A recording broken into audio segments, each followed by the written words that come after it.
ধরনের কবিতা আরও শুনতে চ্যানেলটিকে সাবস্ক্রাইব করুন।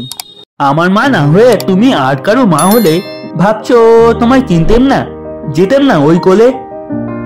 মজা আরো হতো ভারী, দুই জায়গায় থাকতো বাড়ি। আমি থাকতাম এই গাঁয়েতে, তুমি পাড়ের গাঁয়ে। এইখানেতে দিনের বেলা যা কিছু সব হতো খেলা। দিন ফোরালেই তোমার কাছে পেরিয়ে যেতাম নাই। হঠাৎ এসে পিছন দিকে আমি বলতেম, বল দেখি কে। তুমি ভাবতে চেনার মতো চিনি নিতে তবু। তখন করে ঝাঁপিয়ে পড়ে আমি বলতাম গলা ধরে, আমায় তোমার চিনতে হবেই, আমি তোমার অবু। ওই পাড়িতে যখন তুমি আনতে যেতে জল, এই পাড়িতে তখন ঘাটে, বল দেখি কে, বল। কাগজ গড়া নৌকোটিকে ভাসিয়ে দিতাম তোমার দিকে। যদি গিয়ে পৌঁছতে সে, বুঝতে কি সে কার।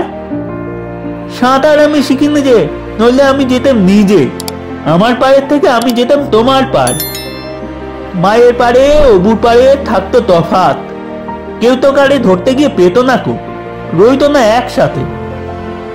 দিনের বেলায় ঘুরে ঘুরে দেখা দেখি দূরে দূরে, সন্ধ্যেবেলায় মিলে যেত অবুতে আর মাতে। কিন্তু হঠাৎ কোনোদিনে যদি বিপিন মাঝি পার করতে তোমার পারে, নাই হতো মা রাজি। ঘরে তোমার প্রদীপ জেলে ছাতের পরে মাদুর মেলে বসতে তুমি, পায়ের কাছে বসতো ক্ষান্ত বুড়ি। উঠতো তারা 7 ভাইতে, ডাকতো শেয়াল ধানের খেতে। উড়ো ছায়ার মতো বাদুর কোথায় যেতে উড়ি। তখন কি মা দেরি দেখে ভয় হতো না থেকে থেকে? পার হয়ে মা আসতে হতোই, অবু জেঠাই আছে। তখন কি আর ছাড়া পেতে, দিতেন কি আর ফিরে যেতে? ধরা পড়তো মায়ের ওপার, অবুর পায়ের কাছে। এই ছিল আজকের কবিতা।